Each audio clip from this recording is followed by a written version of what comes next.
that I had to turn on a very large, and I think I published 6 at one point, and I had an extremely expensive wife, extremely expensive children. I mean, she bought a Jaguar, we had a 5-bedroom, 3-bathroom house on 10 acres of land, and she would see a new car that she liked the looks of and just pull off and buy it. And under California law, I was legally bound by her debts. And I just wrote like mad, and the only way I could write that much, I did 60 finished pages a day, was to take amphetamines, and these were prescribed for me. Dickheads, like a pink laser beam of truth beaming from straight inside an alien gelatinous mold to your brain holes. We are your personal dickheads. No, we are not actually covered by a Friend from Frolix 8, but we are covering that book today. Philip K. Dick's 26th published novel. We are here at the 70s. So Anthony promised us some bell bottoms and a paisley shirt. I see neither. But Anthony, I did not sign that check. So no, I did not. Didn't. So you wrote it, but you didn't sign it. So I did not write it. I never wrote it. Never wrote it. Didn't sign it. Didn't write it. Definitely don't have the. I mean, he did say he definitely doesn't have the paisley shirt. I have a lot of paisley shirts. I have no bell bottoms. Well, welcome, dickheads, to the 1970s. We are. It's amazing we are here, but this book might feel like it was written in 1964 if you know your Philip K. Dick stuff, but it is 1970, and we'll get to that book. Or the 1800s, whatever, whichever one. You're just talking about the sexual politics, but we'll get there. So, anywho, we are your dickheads. I mean, Larry was trying to watch TV, okay? I am David Agranoff. I am author of Goddamn Killing Machines, Punk Rock Ghost Story, and I also do another podcast called Postcards from a Dying World. Anthony, tell the folks who you are. Oh, yeah, so I'm Anthony Trevino. I'm also a writer and sometimes film critic for a bunch of various publications. You can find my new book, Hissers 3, co-written with Ryan C. Thomas, coming out hopefully next month. Woo-hoo. Awesome. Yeah, I'm looking forward to that one. And even though Anthony is not super proud of it, I like his novella, Space Void. So I'm going to put a shout out there. Right. Well, I'm going to shuffle off into my embarrassment cave now, but thanks, David. Well, we have another dickhead here for your enjoyment. Tell them who you are. I'm Langhorne J. Tweed. Yes, that's a.k.a. Larry Langhorne J. Tweed. All right, so we're going to start off, like we always do, with the PKD news, of course. If you are a dickhead of well-to-do means, meaning that you can drop $900 on something fun or $850, the first bit of... Oh, yeah, I saw this the other day. Yeah. I almost bought it. The first bit of Philip K. Dick news is that, was it fully... I'm screwing it up already. Get it out. Society? Is it Folio Society? It's Folio. Folio. It's not the DeFolio Society.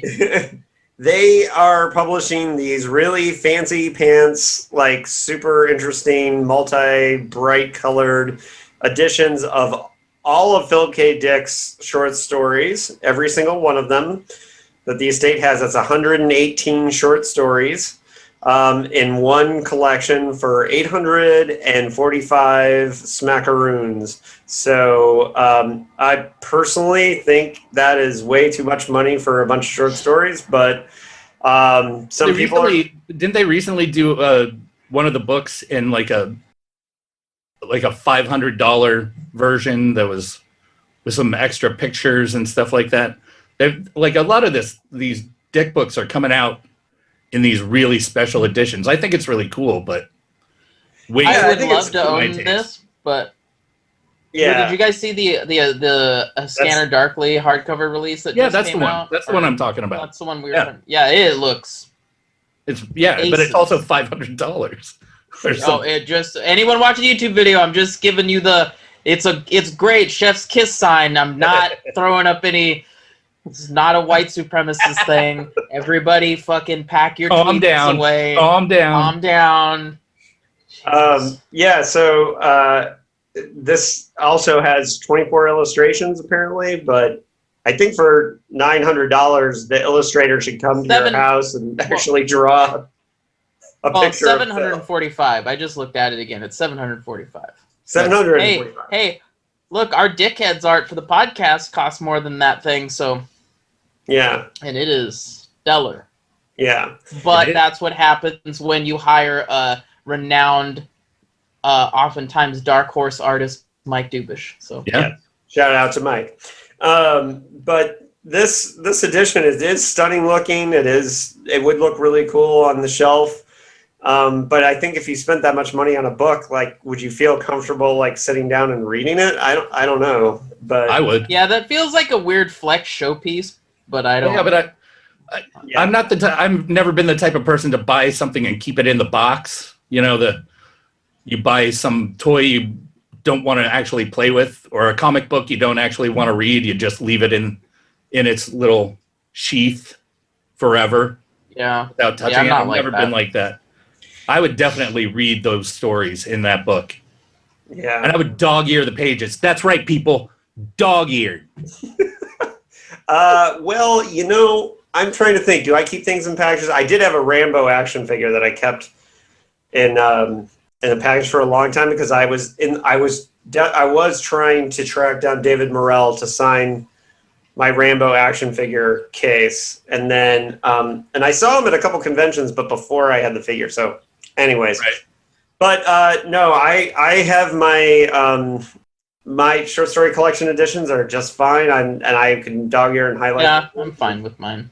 Yeah, so yeah, I write in mine. So sorry, whoever gets them once I shuffle off this mortal coil. Yeah. Well, yeah, mine are very heavily highlighted, but anyways, that's the first news item. The second news item is that the judges for next year's Philip K. Dick Awards have been chosen. The only two names that were familiar to me are Molly Tanzer and Alan Steele, who I've read one of his novels before. But we'll have the full list in the show notes. Yeah, but for this show, Molly is an old friend, and she's going to come on the podcast before and after her experience of being a judge for the award. I'm going to be interviewing her next week for the podcast. And cool. All right, so our friends from Frolix 8 came out in 1970. David, with a whole lot of love. What was happening in 1970? Well, I'm glad you asked, Langhorne. 1970 was when the voting age was lowered from 21 to 18. It's hard to believe, right? That it was that recent. Right. And as a matter of fact, I was just listening to Rod Serling lecture from UCLA from 1971, which was amazing, by the way, and you should go look for it on YouTube. His diss on John Wayne on there is worth the entire listen. But, and he talked a lot about this, young people in Vietnam and the idea that, if you're old enough to go to war, you should be old enough to vote. Soyuz 9 orbited the Earth for 18 days. During the... And by the way, I looked into the month that this came out, June 1970. All these things happened in June 1970. Cool. And Led Zeppelin did their last tour of Europe. Yep, a whole lot of love. Yeah. So I wonder if John Bonham was reading our friends from Frolix 8, fresh out of the gate from Ace Books in 1970. This is Philip K. Dick's triumphant return to the Woolheim camp. Triumphant is a word. But that's one way to put it. And look, it's very clear that he wrote this book to, like... It's very clear he wrote this book. Yep. Yeah, it's clear that he wrote this book to be put on the shelf. Ersatz every other sentence. Divorcepedia all day. But look, I really feel that he was kind of writing... Cephalic. Let's remember, early in PKD's career, he said, and we quoted him on this in the podcast one time, that he was writing many of his early books for an audience of one, Mr. Don Wollheim. Right. I have a feeling, reading this book, he wrote this book to make Don Wollheim happy in some weird way, because there's a lot of... This book hits a lot of notes. Some Wollheimisms. The Wollheimian satisfaction. So, right. Because, and look, if you look at the last two books that the last couple books that we read, you know, especially with like Do Androids Dream, and like, you know, he was doing a little bit of like kind of higher grade type sci-fi, and we know he wrote this right after Maze of Death, which we're going to read next, which is, I think, a little bit, it's not so Wollheimian. But what's funny is Ace seemed to try and push this book out 1 month before Maze of Death, so it was like they were racing to beat it. But anyways, this book was received at the SMLA, the Scott Meredith Literary Agency, on June 11th, 1968. So, and they got it right after Maze of Death. And the next book that he wrote after Our Friends from Frolix 8 is Flow My Tears, the Policeman Said. So, this is kind of a weird anomaly coming between Maze of Death and Flow My Tears, where it's kind of like... There was a big gap in there then. Yes. He wrote Policeman in 1970, right? The year this came out. Well, there was a big gap, and if you look in Divine Invasions, there was for him, a big gap is like 6 months of not writing an entire novel. But you did more than 6 months, because a lot of the events that inspired Scanner Darkly, like he had during, if we consult Divorcepedia, I don't remember which divorce he was going through, but the one that he was going through in this period, before he wrote Flow My Tears, he went through a huge drought where he was doing lots of drugs and not writing. Nancy Hackett. Yeah. Anyways, so this was after Maze of Death, before Flow My Tears. So I think this was the last book he wrote before the long stretch of really sad PKD meets lots of druggies coming over, meets I got to get out of here and go to Orange County to get away from all that stuff. And this whole novel started as they were in the process of kind of trying to finalize the deal for Maze of Death with Doubleday. And remember when we talked to Betsy Wollheim, she talked about how she really, her dad only actually met Phil a couple times in person. Mm-hmm. And I'm pretty sure she talked about this convention, which is BayCon, when Don Wollheim came out to San Francisco in 1968, in August of 1968. And at that convention, Wollheim and Dick hung out, and Wollheim probably maybe had a few and said, yeah, sure, Phil, write me another book, or I'd like to have you back. And I'm sure he did, because at this point, Phil's a Hugo winner, and he never had quite the sales, but he did publish a couple with Doubleday, with Do Androids Dream, and he had Maze of Death coming out. So I'm sure Wollheim wanted another book from him. And so at this point, when Phil got back, he wrote a letter to SMLA that says, Dear Scott, I just now received a very nice letter from Don Wollheim in which he picks up where he and I left off at the convention. At that time, I told Don I wanted to do another novel for Ace, and in his letter he asked if I meant that, and still mean it. He says, I would like to see you keep on with us. Even though report has it you've made pots of money with Doubleday, I don't know about pots of money, but I think we can come to some reasonable accommodation financially if given a reasonable chance. I have no new novel in the works, however, because I have been working on A Maze with Death. Is it A Maze with Death or is it A Maze of Death? Have I been thinking it's called wrong? It's a maze of death, I'm pretty sure. Maze of But Death. But it occurs to me that if Larry Ashmead doesn't want it, maybe Don might. I'm writing Don, and I'm mentoring A Maze with Death. Could we try him if Doubleday turns the novel down? By the way, Don wants my material presented directly to him and not through Terry Carr. He says this is for me and would be published under my editorship. Because of Don's interest, I will start as soon as possible on another new novel. But it'll take a while. Would he buy an outline and a sample chapter? Or does he want the whole thing? All right, so this is part of one of the reasons why I have this theory that he was writing it specifically for Don. Don didn't want it going through Terry Carr, who we remember did Crack in Space and did a couple of the Ace books for, I think, Teleported Man, too. So this, when I say that this was written for Don, I think that's the proof, you know? And also just because it feels like a book from that era. So, and here's where we get into some funny, like, the dog ate my homework kind of things, because apparently Phil was late turning in Our Friends from Frolix 8. So we have the letter, the dog ate my homework letter to Don Wollheim. All right, well, here we go.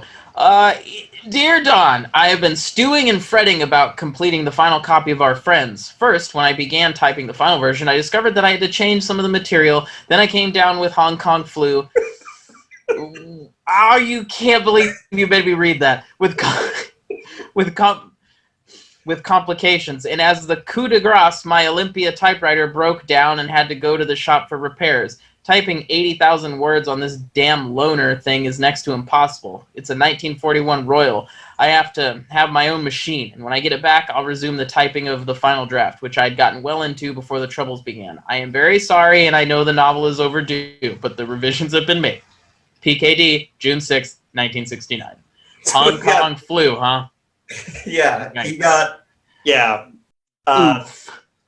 Yeah, the Hong Kong flu and the typewriter broke, so I can't finish it because there's no way I'm typing this up on a 1941 Royal. That's actually kind of like an artist thing that I almost understand, is being like, I really can't sit down and do this at this new one. It's like totally unreasonable and stupid, but I get it. But yeah, so if his typewriter wasn't working, I could see why that would delay him. But this letter is hilarious because it is really just like, I like the coup de grace is that my typewriter broke. I mean, getting the flu real bad wasn't what did it, I guess. And Anthony, did you want to read the situation? Yeah, so the sitch is, within the last century, 2 new types of human beings have arisen as sport mutations desired and preserved until, by 2085, they fill the top levels of business organizations. And in the planet-wide federal government, all persons who pass the civil service tests must be either a new man or an unusual. And so, if I'm getting this straight, the new men are highly intellectual beings that have big giant domes from that short story Dick really likes, right? Yeah. And then the unusuals are telepaths. Yeah. Okay. The double domes, which is, All right, so he turned in the outline and 40 pages of manuscript first, and I think before he finished it, and Don kind of signed off on the outline. Then he went and finished it, and then he got the flu, and his typewriter broke. So, and I imagine definitely at that time, a writer and their typewriter were a very symbiotic relationship, and I get that. All right, so that's it for the writing and publication history. One last thing is that it did come out. Maze of Death came out in July 1970, and Frolix came out in June 1970. So that's back-to-back books for PKD. It's pretty cool. And of course, Maze of Death was a bigger deal being with Doubleday and I think a hardcover. But Frolix 8 did get a science fiction book club edition in 1971, and so it did see hardcover. So it was popular enough to get that. And okay, so I think. Yeah. Well, I'm kind of nervous for this. I don't know if he's forward to it. Okay, the first time with the real mic. Story breakdown.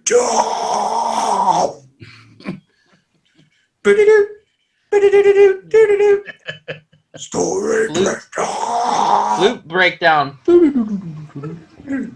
All right, Langhorne, break it down for us while I go to the bathroom and grab my water bottle. Of course. I'll be here. Here's the book in all its glory. Oh, you got the good cover. Our Friend From Frolix 8. All right, so we start with Nick Appleton and his son Bobby going to take a test. Bobby's got to take a test to see if he's smart enough to join the government.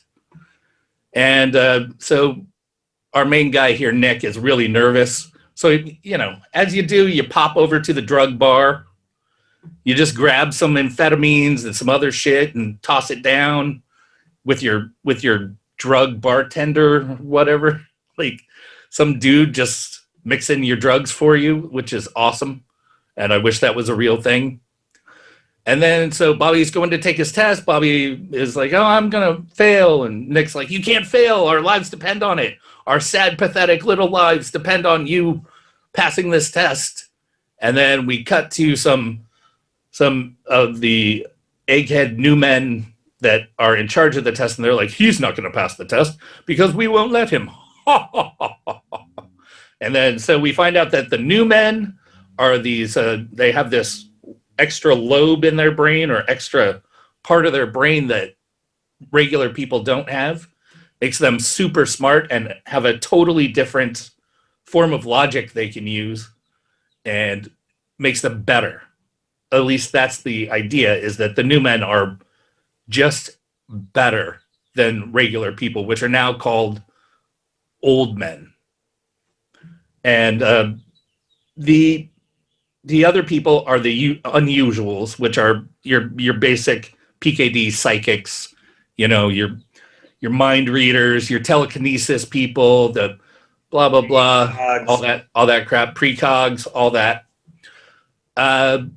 So our guy goes home. His wife is talking to some dude who turns out to be a guy that they're testing to see if they're traitors to the government, which the traitors to the government, who are regular people called old men, are in a group that are called the undermen. So we have old men who are undermen and new men and unusuals. So those are all the people that are involved. Well, then there's also Frolix 8 aliens, but then that's something else.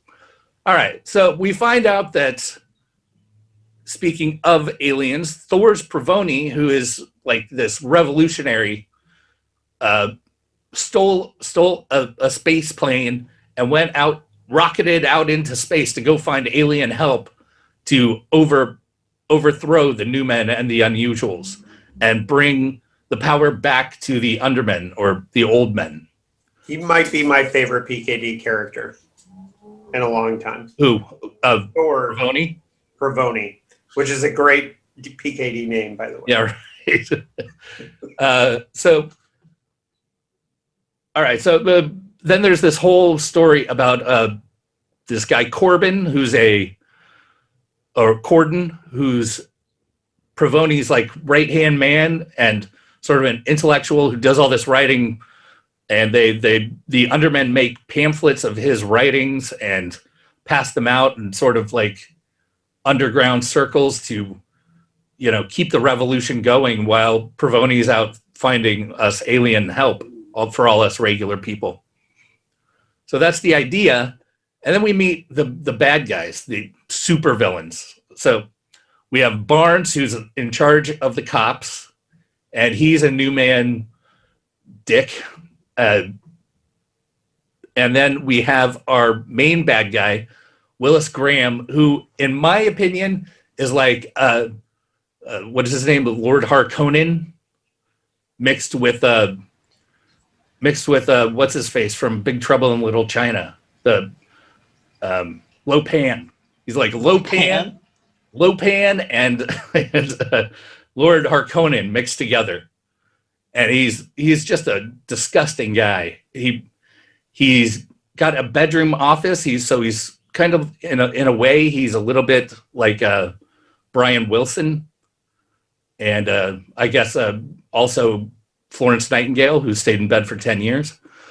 But so he doesn't even leave his room ever. He just sits in his room. He's catered to. He makes all the decisions. He's an unusual, so he can read people's minds. And Barnes is his main guy. And then he's also got this sexless super cop that's supposed to be watching his wife, but that sort of drifts away mostly. Except for the lawyer. Never comes back to do a bunch of cool super cop stuff. Missed opportunity. Yeah, that character sort of just disappears. So then they're talking, and he's like, "Oh, we need to stop this whole Provoni Corden shit from going on. So I've got this plan, this master plan, where we'll kill my wife who's divorcing me, and we'll kill Corden, and boom, everything's fine. Nobody even knows if Provoni's alive. So hey, there goes the insurrection. We're all in charge. We can put more undermen into these concentration camps on the moon and in Utah for some reason. The moon and Utah. That's the concentration camp areas. Utah, one of those sounds worse than the other. And let me tell you, I'd rather go to the moon.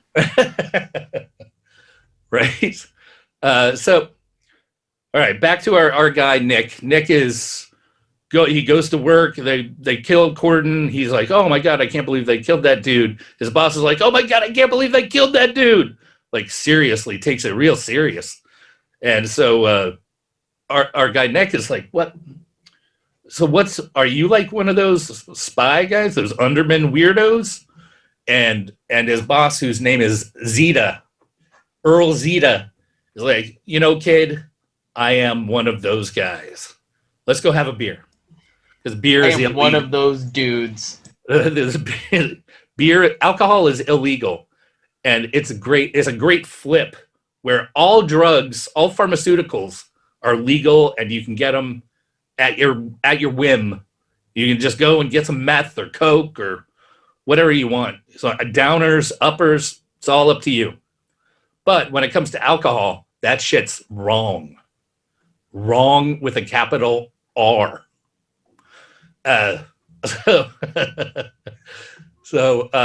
Wait a second. Nick says, well, I don't know if I could drink alcohol, but he does. And then dude's like, let's go get you a pamphlet so you can be an underman.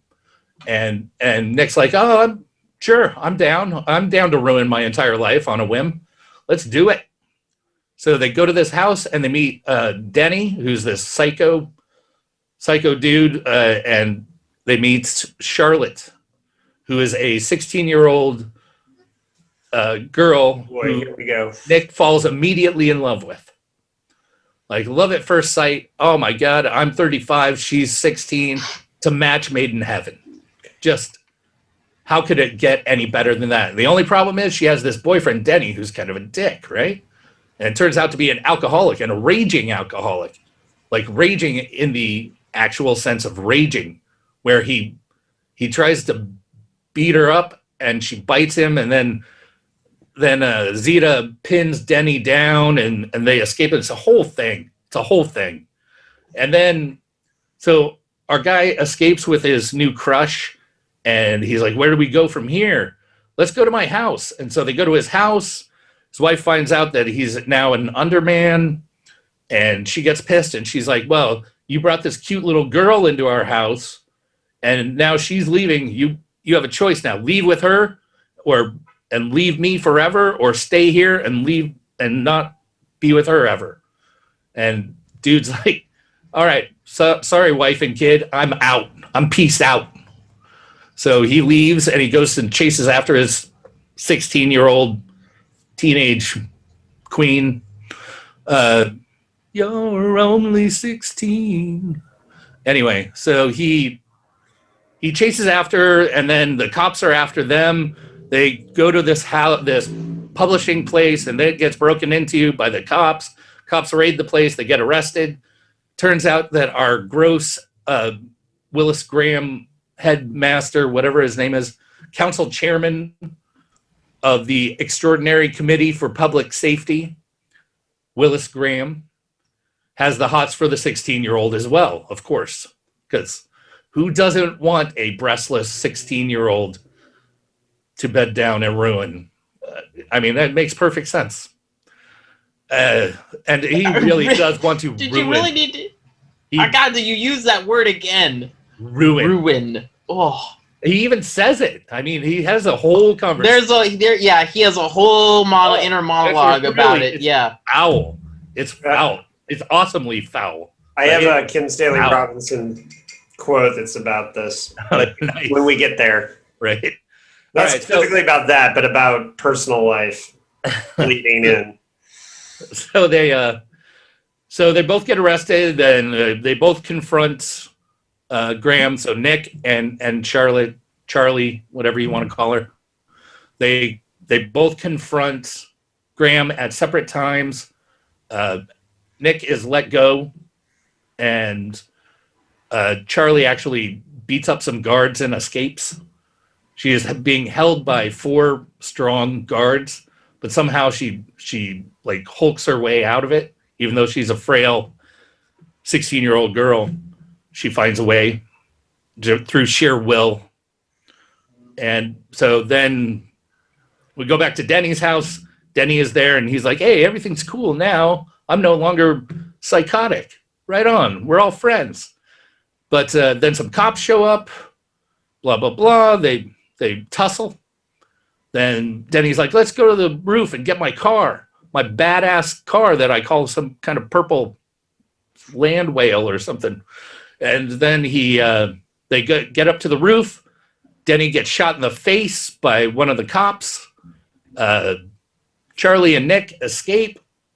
And then they go to hang out at some other dude's house. Meanwhile, Thors Provoni, who is definitely still alive and not in great shape. He's sort of, on the edge of sanity, on the edge of his ability to survive. He's got very little water left, but he's got this cool alien friend who surrounds his ship and keeps him safe and tucks him in when he goes to sleep. And he has this friendship with an alien from Frolix 8, who is sort of a vanguard. He's the lead. He's not the leader of the Frolix people, but he's the what do you call it? The ambassador for the Frolix 8 aliens. And if he goes and succeeds in doing what he has to do, then the rest of the Frolix 8 million-year-old aliens who can destroy us at will. Well, they destroyed everything. They destroyed everything. Have to destroy it. They destroyed everything. That's what they did on their planet. Yeah. But they could destroy us if they wanted to without any problem. And that is their plan. If I can destroy you if I want to. I can get you. Morgo, our alien, our Frolix alien, Morgo does not succeed. They will come and they will destroy everyone. So that's the whole deal. And then so the government's trying to stop Provoni from getting to Earth, and he keeps calling in like, I'm getting closer. And they're like, oh shit, let's send some missiles and stuff to stop him. I'm still getting closer. And then he's like, oh shit, he's still getting closer. Let's do some more random bullshit. I'm getting closer. And he says, I'm going to land in like 6 hours, so be ready, or 16 hours, be ready. But he lands 32. early in Times Square. Thank you, Anthony. That's important information. So he lands early in Times Square, and they step up, laser him They try to laser his ass with a giant laser, but Baltimore. Morgo, oh my god! So Morgo says, "Oh yeah, that's cool. That's just giving me more power. I actually have the strength to do How what I about a have laser to do." from Kansas City? And so what Morgo has to do is he has to end the threat to them. So this has nothing to do with saving the humans for Morgo. He doesn't really care about saving humanity. He isn't for us or against us. But he knows the new men have the ability to eventually be a threat to Frolix 8 people. So he just goes and basically takes out that little bit of their brain that makes them different. Just sort of, just pop. You don't have that anymore. Turns them into dribbling idiots. So the new men are now the kiddies because they don't have any. Their like brains are mush now. Their big brains are mush. And he also takes away the Unusual's ability to do whatever their psychic stuff is. And Provoni is like, yeah, all right. So this is what's happening. Now I'm going to be in charge. And Graham's like, no, you're not. I'm still in charge. I'm the big man on campus. And then he decides, oh, well, maybe I'm not the big man on campus. Meanwhile, there's a car chase where Charlie just gets her head split in half when they crash. This is after they have horrible sex in Central. What is it? Central Park. They're in Central Park. That's where they have sex. They have really bad sex in Central Park. And then they're trying to escape the cops, and Charlie just like cleaved in half her head. And Nick breaks his arm, but he's like, hey, I got to go talk to the boss. And this cop's like, yeah, I don't care. Everything, my bosses are all mush anyway nowadays. So like, whatever you want to do, I'm all for it, but I ain't going inside. So he goes and he talks to the boss, talks to Graham, and they have it out a little bit, like this little conversation where all the stuff is decided, and then dude goes to see this other guy who doesn't really matter much, Amos Ild, who is supposed to be the smartest guy on Earth, but he's really just a psycho. But now that his brain has been taken out of him, he's sort of like a savant. Like sort of one of his prophetic best savant. Character in the book. No, he's not better than Thor. Provoni. Well, we can argue. Provoni. Thor Provoni. Provoni. Yeah. All right. So then he talks to him, and then he goes and gets his arm fixed, and sort of everything's going great for everybody. There's one thing left, though. There's this lawyer who is Graham's wife's divorce lawyer. He's not well liked by Graham, but he thinks he's got it made. But he's also one of these new men. So he struts into the office like, hey, I got some stuff to talk about. So you better call your boy and I'll go in when I feel like it. And then the secretary is like, yeah, he's not even here.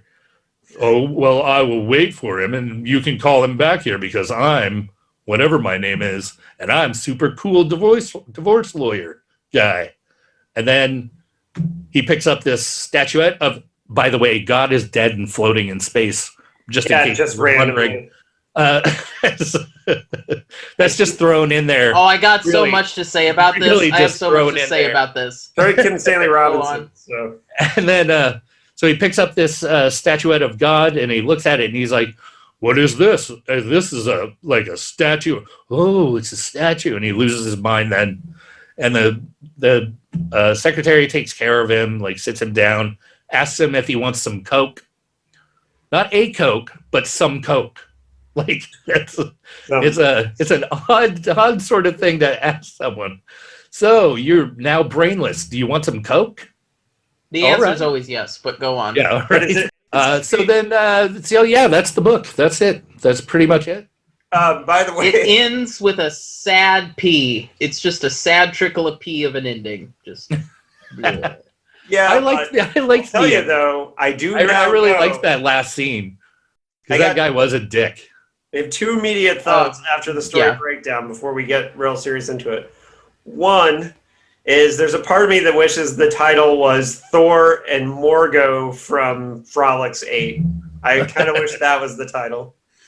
I think it's Thor's Provoni. I think there's an S that you're leaving out on the end of that. Yeah, Thors. Yeah, it's Thor's Provoni. And that's the other thing. Thor's Provoni is definitely the name of the calzone at my PKD themed restaurant if I ever open it. I'm just saying. On this new cover, David, that you've renamed, is Thor's Provoni like super jacked and he's like flying the plane, but he's real ripped? Yeah, he's like super muscular, like fly guy. No. But you could also call it Thors and Morgo Save Planet Earth or Save the Earth or something. Right.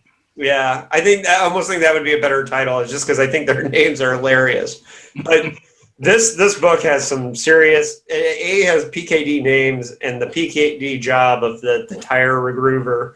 But I didn't find a single auto something. No auto, no Artiforgs, no Autovax. I didn't find a single. There were precogs and there's like hilarious. Sure. The Double Dome guys had hilarious names. So there was that. You know, I kind of, and there was no mention of con apps, which was super weird. There was not a single con app. No, they were actually apartments. Yeah. So it's weird because some of those things he could have done more of. But the first thing I want to talk about is the transhuman stuff. The test, we'll talk about that right there. And the testing. And so I thought it was interesting, this idea that the testing became so important that, society is basically like, there's a caste system between like the different types of humans and metahumans and transhumans that are going on here, and you got to get your psych tests so you can prove which class you fit in. And and I think what he's trying to set up, that when Thor's Provoni leaves in the Gray Dinosaur Provoni. I think what he's trying to set up is that the Earth is just this kind of fucked up place, and Thors goes out there to try and find somebody that can, or find a way to fix it or to find it, or is what he was trying to do. But anyways, but what we do find out about this class structure. And it's interesting because the class structure is hinted at, but the first time it's really explained is pretty deep into the book, which is 96 pages in, and it says, could you, of all the double-domed, super-evolved new men, have coped with the two of them here on Earth working together? The answer is no. And he talks about how the friggin' rabble, all these old men and undermen, and it's just weird because it's so deep into the book before he really kind of gets into an explanation of like, who and what they are. What do you mean? Well, okay. I felt like it was really upfront. I mean, the new men are smart, the unusuals are psychics, regular people are regular. The dum-dums. The new men are trying to gain control of the government over the unusuals, but the unusuals actually have the highest office, so they're still in power struggle there. Okay, yeah. All that is early in the book. Oh, right. Okay, I did find it on page 18. Okay. That's way different than page 96. Yeah, sorry. God damn. Oops. Really came about at page 218. On page 84, there is a scene where they first talk about the idea that Provoni is bringing an alien to fight against the old, or to fight against like the system where. Is that where we first meet Provoni? Is on that page, or is that? still No, I don't think later it's where on. we first meet him, but it says, "Doesn't it seem to you to be a betrayal of the human race? Old men, undermen, new men, unusuals, everyone, to bring a non-human life form, which will probably want to colonize here once it's destroyed us." So they kind of said, Is that Barnes? yeah, Barnes says that. Yeah. And so he's like trying to argue that this structure, that they're all human, but I think what the book is trying to say throughout is that they become something other than human by evolving in these different ways. So Yeah, well, I mean, there's a lot of parallels to Nazi Germany, isn't there? Concentration camps, that this sort of not Aryan but intellectual ideal of, being better than everyone else. well, what I thought was kind of funny about this is with the transhuman part of this is that you have here is that all these higher classes that of like metahumans, right? That like they they say we're superior, so we built these concentration camps. But as soon as somebody's coming and threatening them, They, and they're they- like, "Wait, but we're all humans. You're betraying us." yeah, right? right. They kind of want it both ways. Now, Kim Stanley Robinson talked about this, and Anthony, it's the second Kim Stanley Robinson quote. If you Our Friends from Frolix 8 is similar in structure and situation to the novels of 64 and 65. The narrative scheme is once again expanded to include 6 point-of-view characters. It follows that the plot structure is therefore returned to the complexity of the earlier political novels. The fictional world is dystopian, a police state run by an elite of artificially evolved new men who are relegating the old men, normal humans, to concentration camps. The cast of characters includes a tire groover and his mean wife, an intense and dangerous young woman that this little protagonist becomes involved with, a despotic world leader as big protagonist, a wise alien, a single space traveler returning from deep space, an evolved genius whose intelligence proves worthless. In other words, all of the characters of the middle dystopias whom we have become so familiar with. At first glance, every element looks strikingly familiar if the novel were dated 64 or even 57. We would not be too surprised. The overthrow of the world police state at the end harkens back to the wish fulfillments of the 50s, and the devolution of the Newman in the ambiguous role of the omnipotent alien remind us of the more cynical conclusions of the novels of 1964. yeah, that's a lot, but it's a really good quote about in my opinion, he sums up the book really well there in total, but specifically with the transhuman stuff. Is there anything else? Now, the tests turn out to be complete bullshit anyways. On 115, there's of the Mariner edition, Nick Appleton says, "I became an underman when we got back the results of our son's civil service test. And when I saw how they managed to test him on the basis of questions he could never possibly know or understand, I realized when I realized that all my years of trust in the government had been wasted." And I think a lot of this is PKD. PKD doesn't trust the government. He thinks I believe that he thought, in many ways too, that he was smarter than people were giving him credit for. And so I think some of these personal feelings are kind of coming out in Nick Appleton in this. Sure. Yeah. I that's why I say it's as purple as it is, because of that kind of thing that's sort of thrown in there in this one, that like the fact that he talks about being 35 and dating someone way younger so you can suck their youth out. Like if you've never done that before, you wouldn't really see that sort of connection, that relationship. And I think that the same is true about the government part, about the media as well. Like when he talks about how the newsmen are just like puppets of the government and all that stuff. He's really voicing his own opinions a lot in this one. Here's the thing. With the test and everything that's going on, I just really do believe that he's really talking about like the fact that, for example, like science fiction was always, he was always talking about how science fiction was looked down upon, and his desire to reach mainstream success, which he never got. And so I think a lot of this stuff with the Undermen and like the class society stuff has to do with his feelings of inadequacy for not being able to move forward with these kind of mainstream literature books that he had. And I may be reading way too much into it. I mean, I personally didn't catch any of that, but I mean, I can see how it could be interpreted that way. I see it as much more allegorical to Germany and all that. So yeah, and so with the personal life stuff, there's the first quote from Kim Stanley Robinson kind of deals with this. Anthony, can you read that?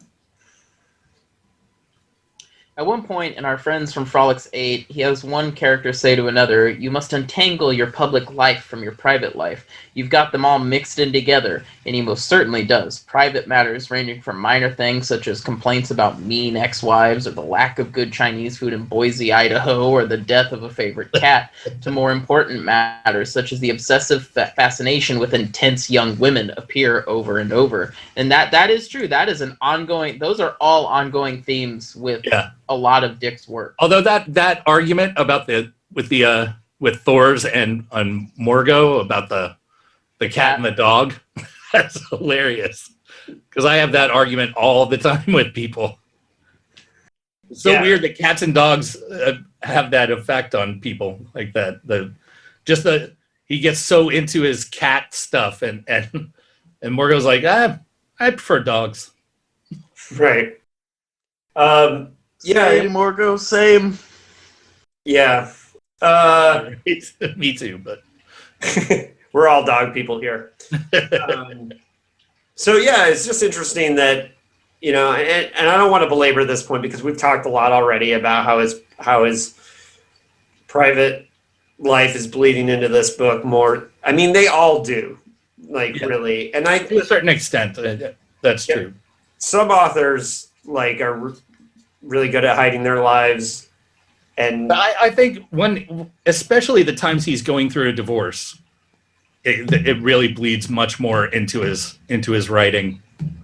But don't you think 26 novels in now that we can tell when it's happy Phil and when it's divorce Phil? I think we can, yeah. Yeah, you can tell just by reading it. We don't have to look at Divorcepedia anymore. We really don't. No, I mean, once he has that scene with the defense lawyer or the divorce lawyer, right at the beginning, and then he's like, I have to kill my wife. It's like, well, and then the other wife, who is absolutely not a bitch in any way, as far as I'm concerned, she's just sort of there. She's fine. She's done nothing. What's her name? Cleo? K-L-E-O? Yeah, she's done nothing to warrant any of his bullshit, any of Nick Appleton's bullshit. She doesn't do anything. She literally... She even, accepts him after he's pulled all this bullshit. She's like, you can come back. I'll keep it for you. And what does he do? He fucking smacks her in the face, and she's like, for interrupting the TV broadcast. Yeah, dude, I can't sympathize with Nick Appleton at all. Dude, he sucks. I had to put the book down at that point because I just didn't want to read about Nick anymore. Once he smacked his wife, because he's a worthless character. Yeah, Nick Appleton's a worthless character in this book. I would rather have had more of a focus on Cleo and Bobby. Yeah, right. And we could jettison Nick Appleton's useless, one-dimensional, I'm trying to have sex with this 16-year-old character and just ride out the airlock. I don't care. Yeah. Did you listen to our last episode? Did you catch the quote at the beginning from PKD? Mm-mm. It's he talks about how he writes his main characters, his protagonists, as sort of, he calls it anti-heroes who have fundamental flaws in their character, and not caused by external forces, but they are just fundamentally flawed.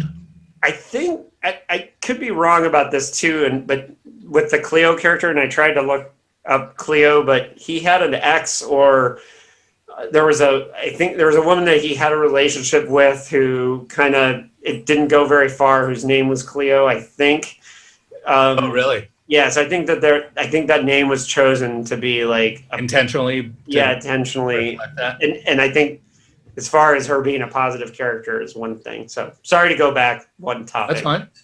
But as far as she was definitely, I would say, underused, underdeveloped, and treated absolutely poorly. So the police state stuff is really interesting, and Is it? Talk about it. I'm gonna go pee. But yeah, so the official documentation and everything that people have to carry around, they have to take the psych test. That's all major things. Also, I think the government, on page 17, it says the government is planning a program of sterilization of old men males. That's kind of an interesting thing.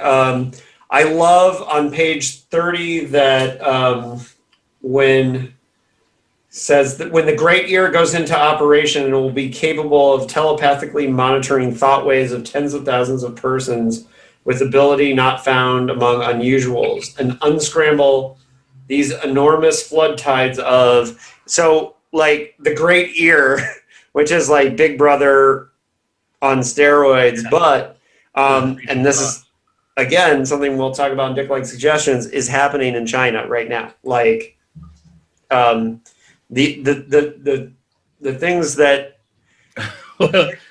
What do you mean that's happening in China?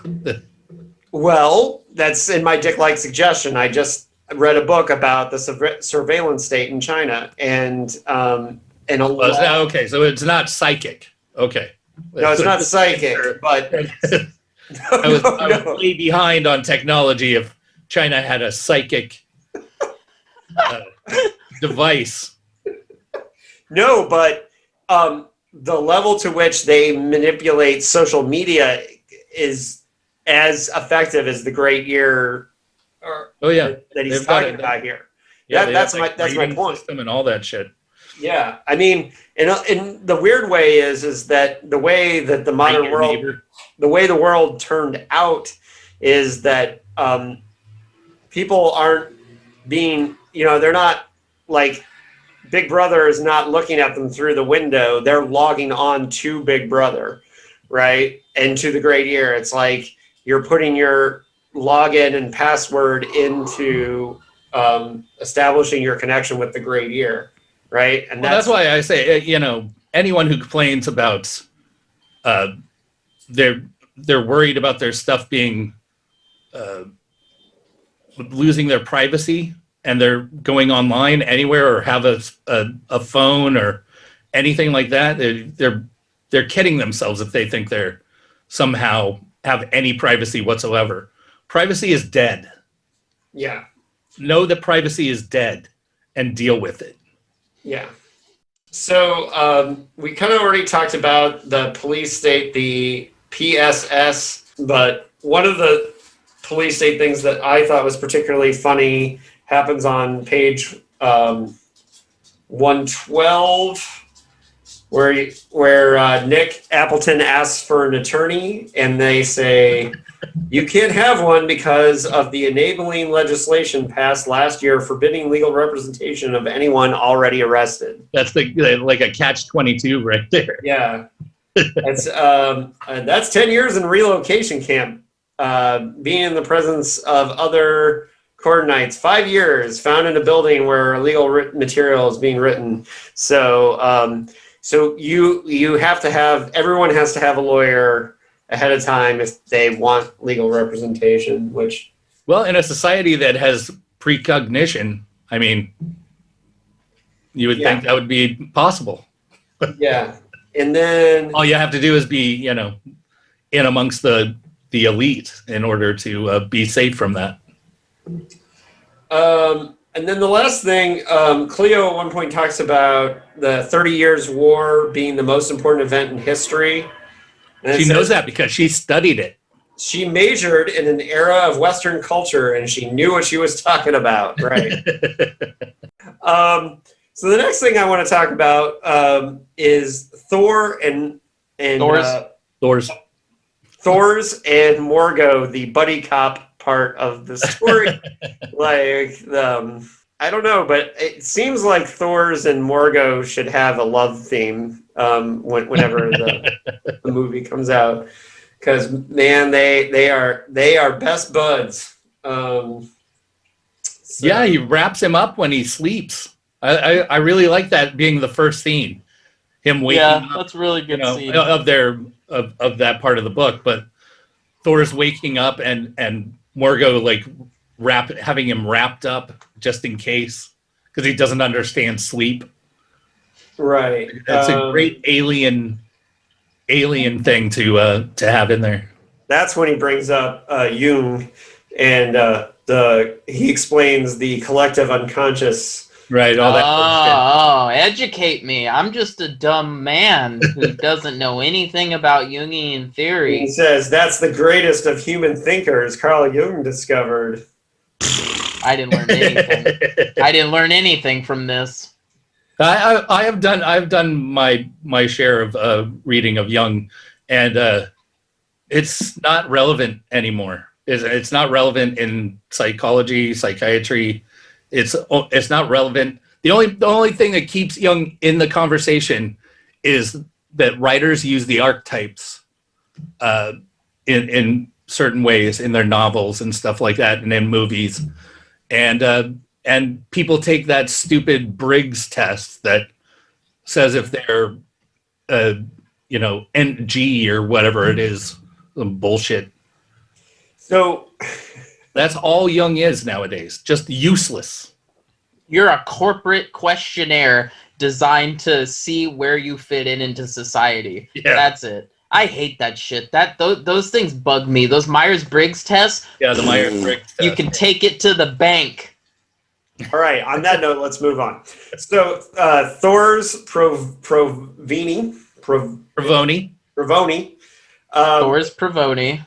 With his ship, the Gray Dinosaur, which was a hilarious name for a spaceship. It right. was like the Valiant or something like that, the Defiant. What was the one from, what was that other one? It was a whale. Oh, the Unteleported Man, I think you're thinking of. Yeah. But I like, here he says, he thinks of himself, he says, I the traitor, the caller upon the unhuman for support, opening the earth to invasion by creatures which otherwise would never have noticed it. Will I go down in history as one of the most evil of men, or savior? Or perhaps something less extreme, down the middle, the subject of a quarter-page entry in Britannica. I know I said when I did the breakdown that Morgo was only there to protect his interests. And that's just sort of my opinion, I think. I don't even know if that's actually what it is. Because Morgo himself says he wouldn't help unless he was asked for help. Because that's how the Frolix 8 people are. They only help when they're asked for help. And as far as, and he also says, we've always known about you. For hundreds or thousands of years, we've known about people and what you do. You haven't been a threat. So we don't care.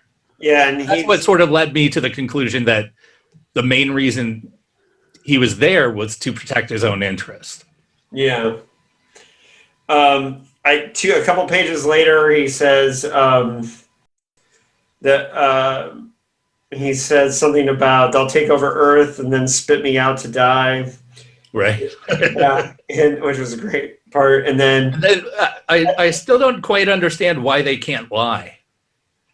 Yeah, I don't know that either, but I like here he's Morgo says, if you don't believe me, you don't believe him, an entity over 6 million years old. The Froloxian sounded exasperated. Yeah. Froloxian, yeah. Froloxian.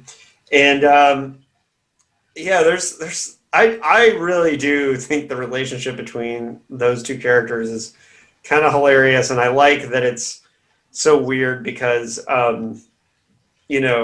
just the nature of who they are. Yeah, the nature of who they are, and how surreal of a thing it is, and it's kind of fun to explain. Like I remember I was reading this on the bus. Carrie and I were riding the bus to North Park, and I was reading this, and so I was like trying to explain what the plot was, and I'm like, well, there's this guy, and he's in this giant gelatinous alien, and it's like, it sounds pretty hilarious. But one thing that we haven't talked about at all yet is that, you know, Thors is an unusual and a new man.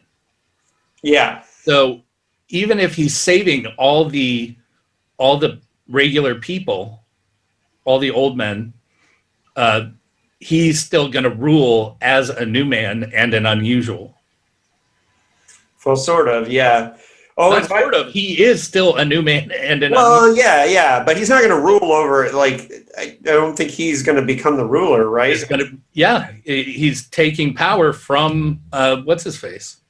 Yeah, That's the whole reason that what's his face is going over there, going to Times Square, is to hand power over. Graham is handing power over to Thors. So it's sort of a weird conclusion, you know, that he's now getting rid of all the unusuals and the new men, but then still ruling as a new man and unusual. So at one point, to talk about their motivation, on page 125 of the Mariner edition, the fathers, Thors Provoni, thought, yes, that's what they are, our friends from Frolix 8, Provoni. which is mentioning the title. As if I managed to contact the Urverter, the primordial, I don't know how that's pronounced. The primordial father who built the Eidos cosmos. They are upset and anxious because something is going wrong in our world. They care. They have empathy. They know how desperate our need is and how we feel. They know what we need. So, I mean, he's just saying that they're kind of like primordial fathers, and that they care about creation. Yeah, see, I know I definitely inferred quite a bit from the what's in the book, but right. I stand by what I think is the main motivation. Mm-hmm. Well, and then on 137, I don't know about that altruism thing, especially if they have a wave of Frolixians coming behind them to destroy Earth if he fails. So right, and then on page 137 and 38, it says, I received something coming from your planet, Morgo said. I get to pick up and hold little forms, cats, a dog, a leaf, a snail, a chipmunk. Do you understand that on Frolix 8, all life forms except for ourselves were sterilized, hence long ago disappeared? Although I've seen records of them, three-dimensional recreations that seem absolutely real. Kind of similar to Do Androids Dream, I guess, right there. And then Morgo says, that bothers you, that we could do that ourselves. We are growing, dividing, growing. We need to urbanize every inch of our planet. The animals would starve. We prefer using sterilized gas, utterly painless. They could not have lived in our world with us. So, yeah, that doesn't sound super empathetic. Yeah. And, yeah, but anyways. It does sound very practical. Yes, it does. And then but it also gives a scope of their ability, like what they can do. So, but yeah, and then on page, well, the thing about Thor, one of his best moments, and maybe we should say this to the end, is when he speaks to the people from Times Square is great. Right. I really did like that part. But no, let's go to that. So on 193 and 94 of the Mariner edition, and I love this. His name, Provoni said into his microphone, is Morgo Ron Weil. I want to talk to you about him in detail. First, this. He is ancient. He is telepathic. He is my friend. I like that. I thought that was kind of sweet. He is my friend. It was. Yeah.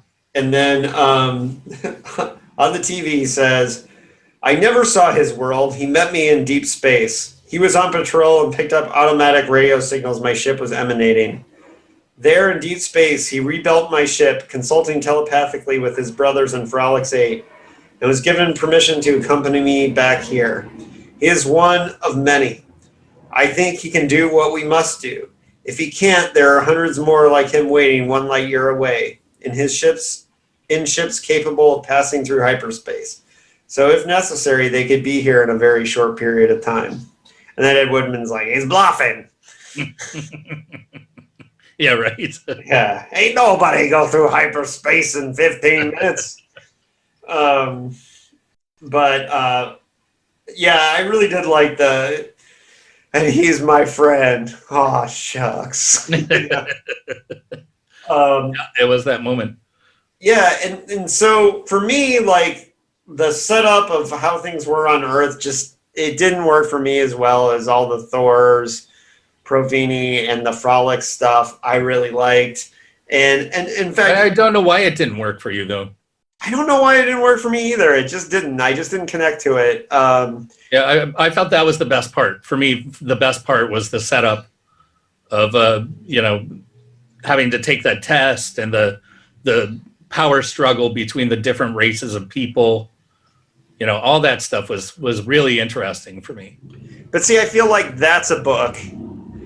And then this other stuff is a book.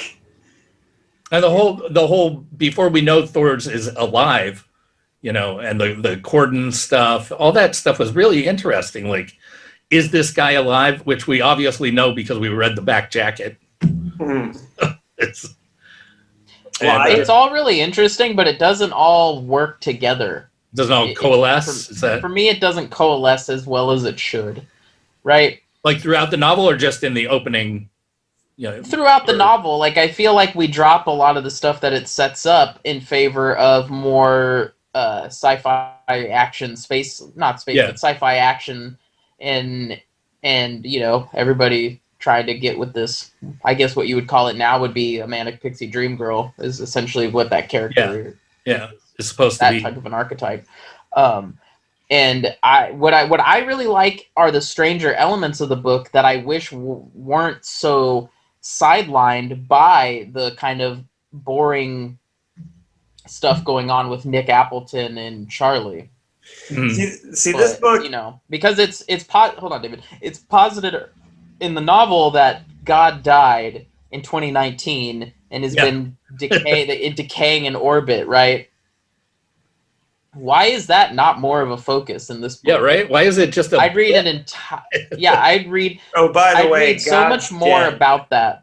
Yeah, that's great, but even that doesn't really work into anything Dick is doing. It's very much a like scattershot patchwork novel in the way that a lot of the earlier stuff was. Like World Jones Made is 3 different storylines that he's trying to weave together. It's it's very reminiscent of that type of an approach. David's pointing at me and he's giving We also have the sexless on that note, super cop.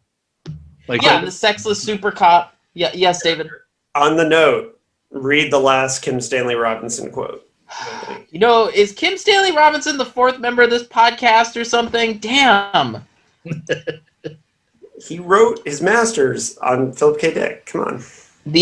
These baldy thematic passages give the novel a tone dissimilar to that found in the earlier political novels. Almost all of the novels to this point are hopeful in some way. Either the dystopian state can be overthrown or held at bay or resisted in some private way. But here the hopefulness is newly strained and strident and religious in nature. For the first time since the 1950s, a world police state is overthrown, but the revolution is accomplished by an alien with godlike powers. Landing in a spaceship, a deus ex machina, another metaphor made literal. It looks as though Dick is saying the world can only be saved by the appearance of God, but he doesn't go that far. This God is only another sentience, more powerful than man, but not entirely trustworthy. So what that raises is the idea that he's trying to say by God being dead is that here's a godlike being who can save you, but God can't save you because God's dead. So is it important? Except he also says that might not be God.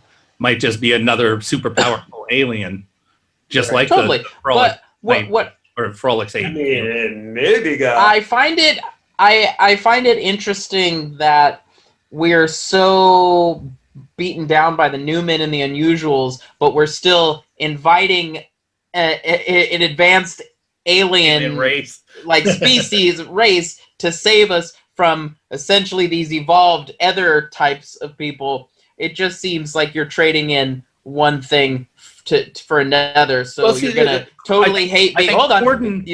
Corden was leading the human resistance, so there's that element, and Provoni is off on some wild fucking goose chase.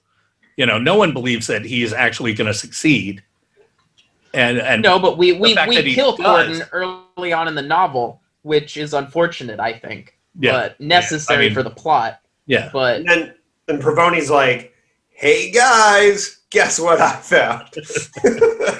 yeah. He comes. Meanwhile, his friend's been cut in two or blasted with a laser blaster, and then he shows up. Hey guys, wait! I found something. I found a big giant gelatinous alien, and he's got friends. Well, you're right. Trying to get out from under the foot of some advanced being, we invite another advanced being to do it. There's a lot of contradictions in here. Yeah, and I don't necessarily think they're wrong. Necessarily bad, or right. Well, that's my point. Unintentional. They might be intentional. Like all that contradiction is in there. I don't think they're bad, and I can't say whether or not Dick intentionally did that. But what I can say is that I would rather have had more of a focus on that than we kind of get. Right. You know, We get all that finding another all that Nick emo stuff and all the Nick sad sack way I hate my wife crap. I don't need it. It's surface level action adventure. I don't know what to say. Nonsense that I don't want to. But of course, it's Dick. It's what Dick does, and every novel has that character. And which I think becomes very interested in the fundamentally flawed, incapable of solving their own problems character. But they're all the same person to me. Yeah, they never feel like they're experiencing their own unique brand of that. They just feel like very seldom is the character ever getting out from under that sad sackery. Sad sackery. The Dick's sad sack protagonist gallery. I can only. It's all the same dude wearing a crumpled suit, man. So before we get into the final judgments, the last thing I want to talk about, and maybe you guys have notes on this, is some of the funny parts, because I kind of like that last time we just highlighted the parts that made us laugh. Right. So I kind of want to do that here too. And that the first one that I have is on page 85, when Graham says, I was a spy. I know almost everyone there. They were my one-time friends. They never found out about me because I don't look like I do now. I had an artificial head, which is great. And jump in at any point if you guys have.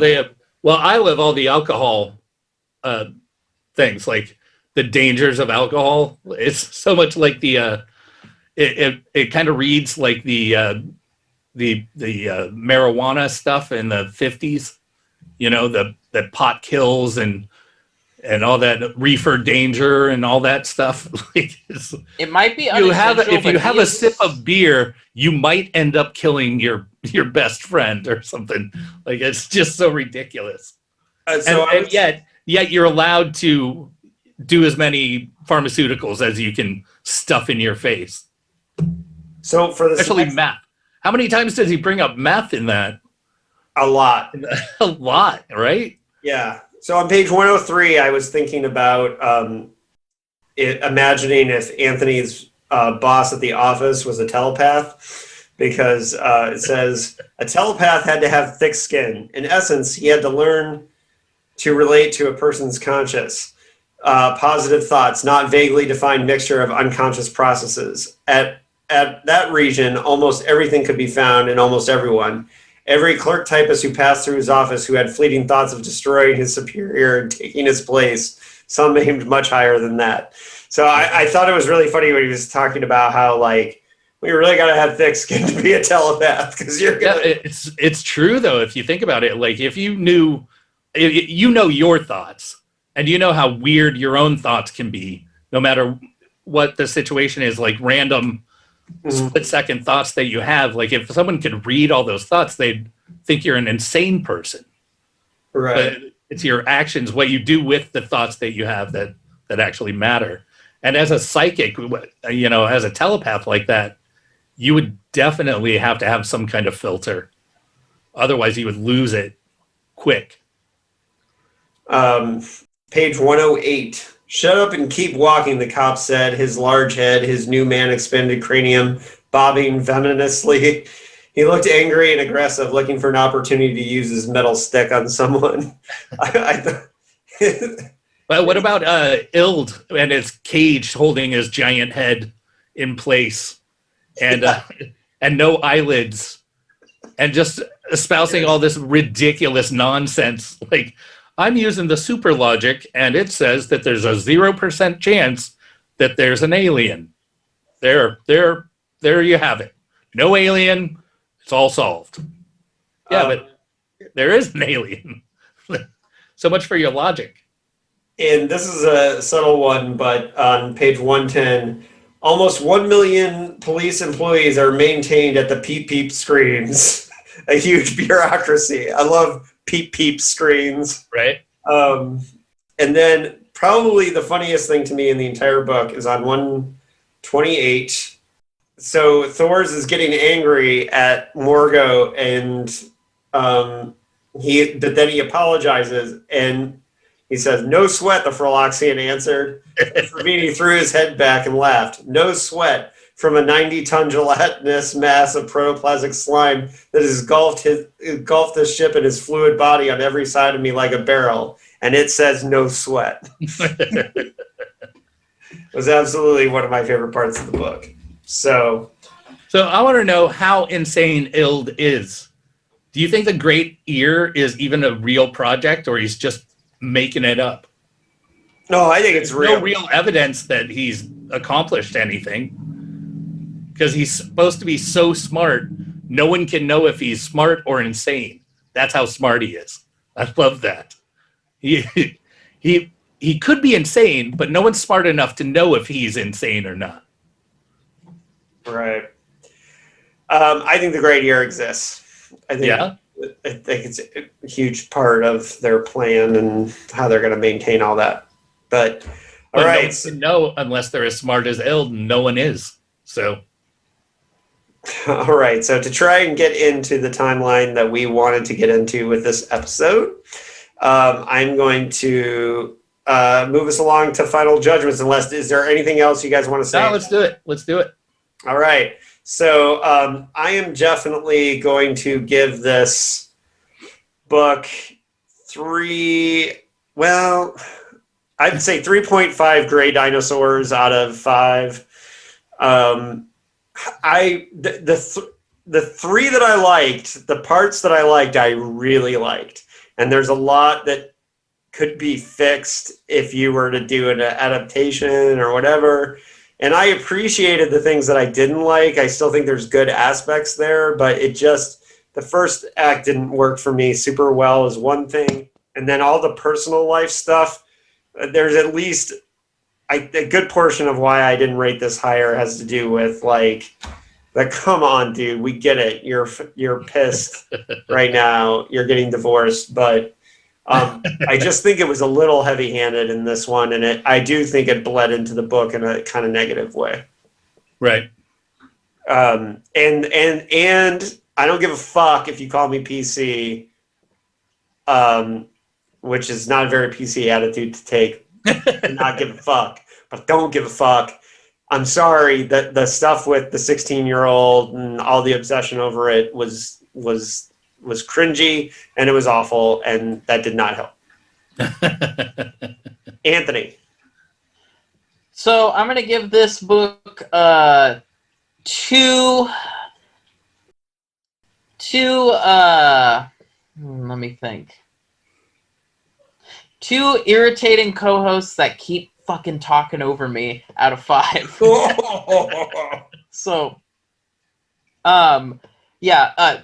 So yeah, just 2 out of 5 for me, just because I think on paper I really like this idea, but the execution seems really cobbled together, without a whole lot of thought put into it. I don't know if you guys notice this, but there's a lot of repetitious over-explaining throughout the novel, where I'm in certain chapters, I'm like, we already went over this. Like, I know what Thors Provoni was doing. I didn't need the television characters a la Frank Miller and fucking, The Dark Knight Returns re-explaining the Thors Provoni stuff to me over again. I get it. I know what's going on. I know alcohol is illegal.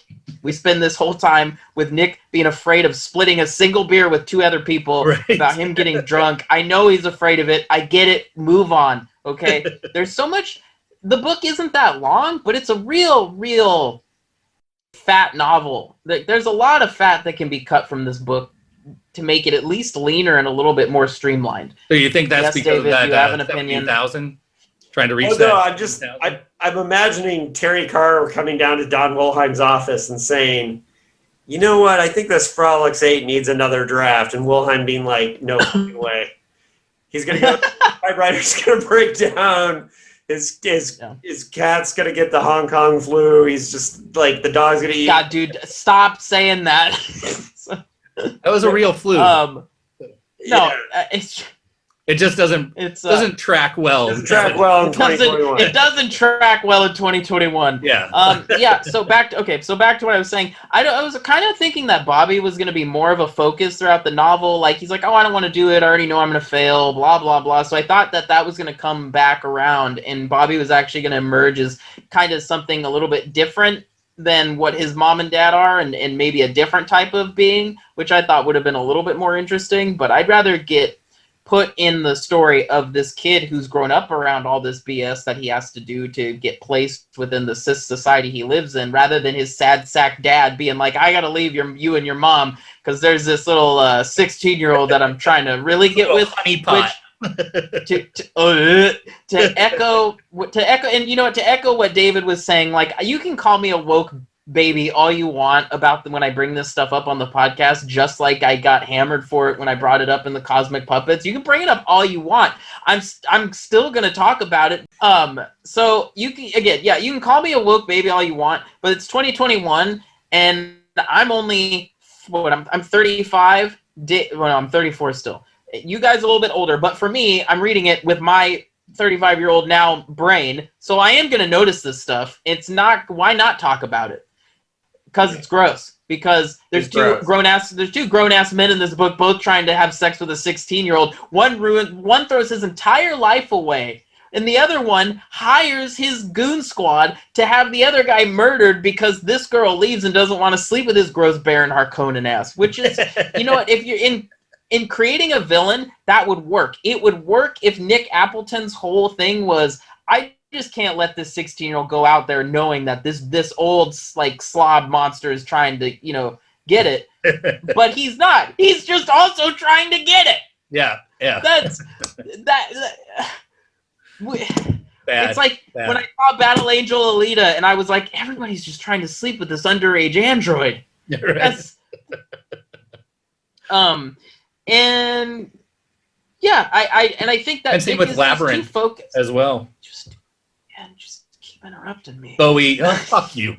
Bowie trying to sleep with a 16-year-old girl. That was also pretty gross. Yeah, All see, and so it really took me out of trying to focus on the really cool stuff that's in the book, like Thors Provoni and the alien and their relationship, and I would have thought that we don't even really need Graham to be a focused villain. We could have, why not just jack up the mad science and overly pulpy aspects of this book and make Ild the main bad guy?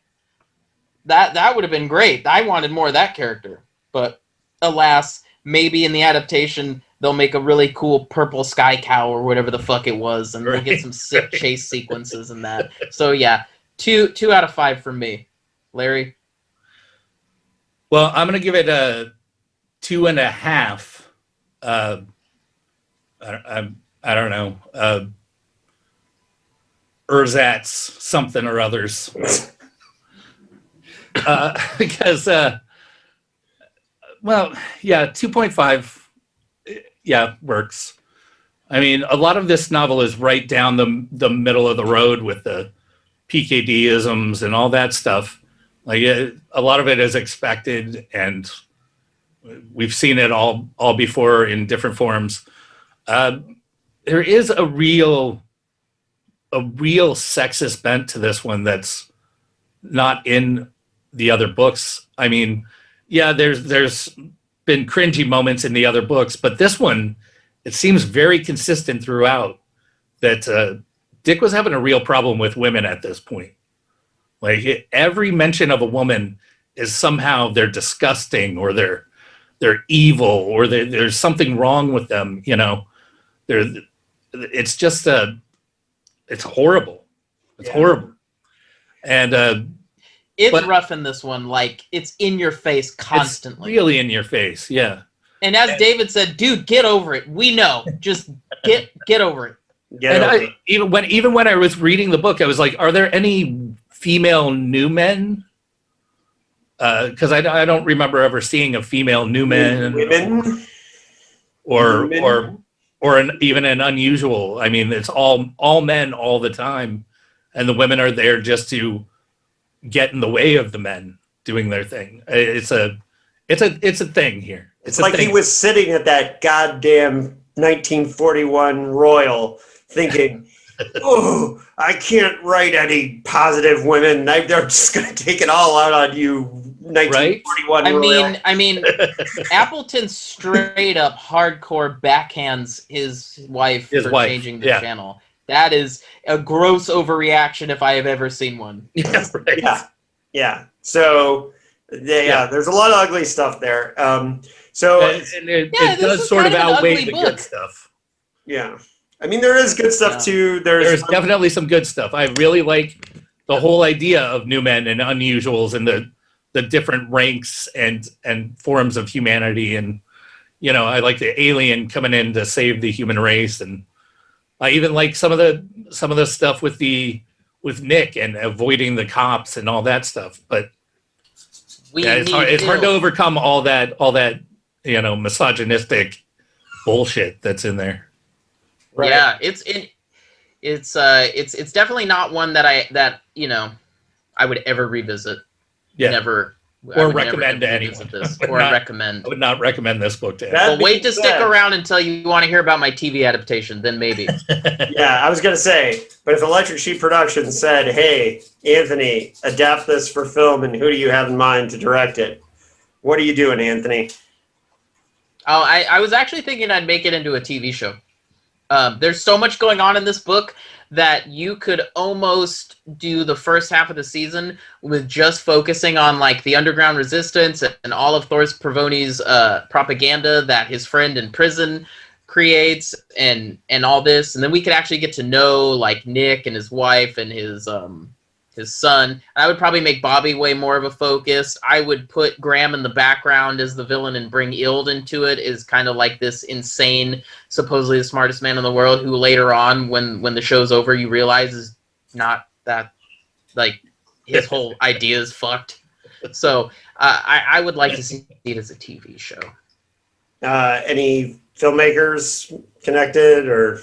I mean, I'll always tell you that Alex Garland can do everything, so it's... Yeah. Right. Well, he doesn't fit the tone for what I would want to do. What I would like to do, I would like to do a film. Could you say it any more snottily? I know. Do we need to get you an I sure would like to do this. Yeah. No, if I were going to do it, I'd do it as a film, and I would.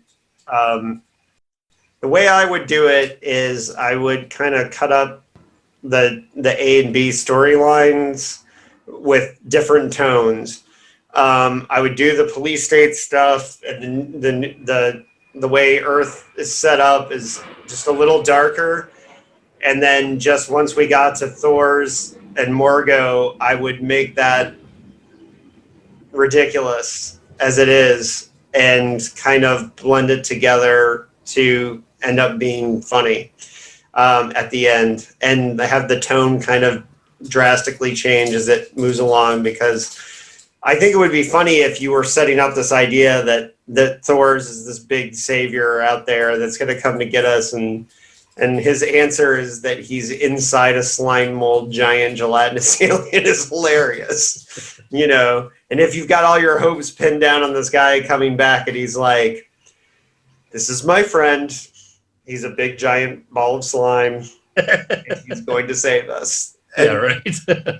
And so I could even picture like the trailer starting off like in a world, you know, and like having like, you know, people dying, horrible police state things, Sarah McLachlan singing about dogs, like really intense. And then the second half of the trailer, like a record scratch, and then there's like Thors is coming back with his friend, a slime mold, you know. You could really that's how do I a do lot it. of cool stuff with the propaganda too, for like the marketing campaign for the short movie. You could do tons of cool stuff, and I would honestly, I wouldn't kill Eric Corden right away either. I would.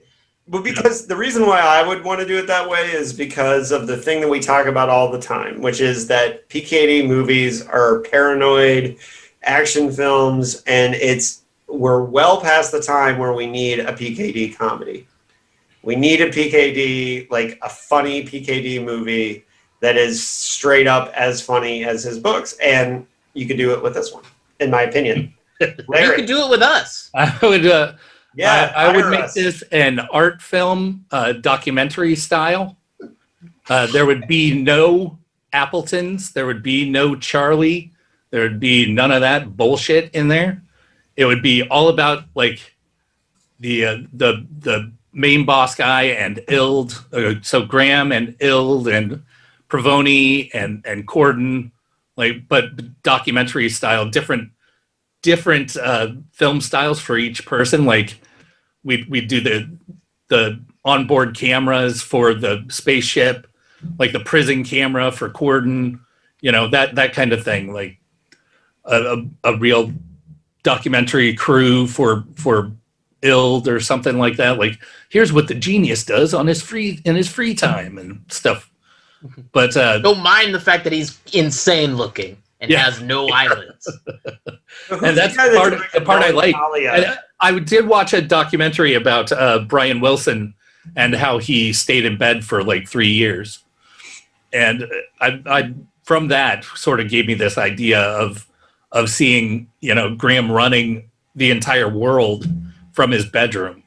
And I thought that would be cool to see in a documentary style. Larry, do you have a Dicklike suggestion for this month? Yeah, and it's sort of very specific to this novel because it's about gods and stuff like that. It's a video game called Loop Hero, and while the gameplay is sort of like medieval fantasy type stuff, like the god themes in it are really close to like this novel. It's about, is God dead or is God alive, and what is going on? The universe has collapsed entirely, and this one human character is supposed to be rebuilding it just through fighting through these loops of whatever it is, a road. Basically, he walks along a road in a loop and then creates parts of the world outside of that. And there's this whole storyline of recurring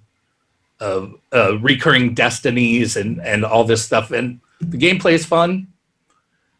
And it's like got some card elements, some battle elements. It's a good game. And I don't want to reveal too much by talking about the god stuff, but you fight different gods, and there's some surprises in there. So that's what makes it Dicklike is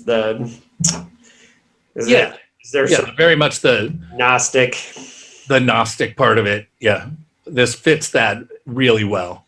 Not the other stuff so much, but the Gnostic part. Yeah. All right. Well, this month my Dicklike suggestion is a nonfiction book. Ooh. Which is weird. I don't know. Have I done a nonfiction book before? I probably have, but But this book that I read last month was called "We Have Been Harmonized" by Kai Strittmatter. He's a German journalist who covers China for Das Spiegel, I believe, for the German paper. And so this book is about the Chinese surveillance state and the modern form of how China maintains social order through surveillance and social manipulation. And I thought of PKD many times while reading this book. Because there's a lot of things, especially I thought about The Man Who Japed and the way that the con apps have like the community standards, Right. where you have to follow the community standards. So China started this program, according to this book, where you get credits for social credits for being nice and for doing good things, and for like, you know, if somebody tips you on your social media that you did something nice for them, then you get a social credit. And like, without these social credits, like basically if you're an asshole, you don't get a free. Well, is it a lot like that Black Mirror episode with the Yes, the phone and the the it's social not credit there? quite as intense as that, but Of course not. But yeah, but it's getting there. And this We Have Been Harmonized.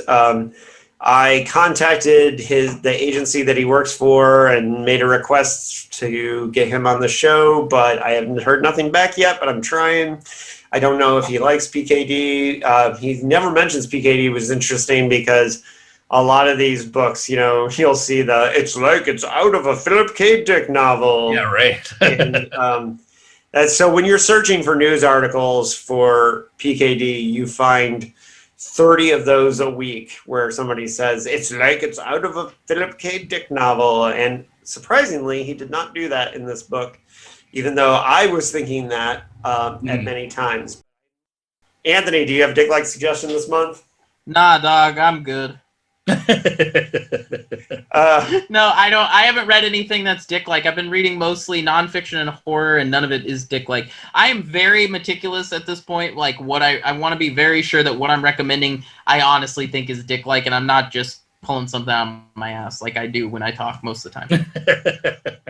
There's a TV show on HBO Max called Made for Love, too, that people might want to check out. How do you guys find the time to watch and read all this shit? I've only watched 2 episodes of it so far, but I don't have a job, so yeah, Fair he has enough. plenty of time. All right, so on that note, I think we're done here. Keep it paranoid. what about coming up next? Coming up next, Anthony. Anthony. Sorry.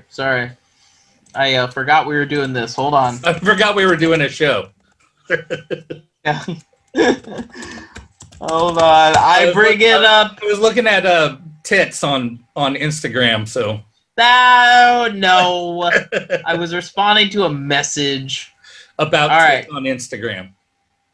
All right. 14 strangers came to Del Mac O.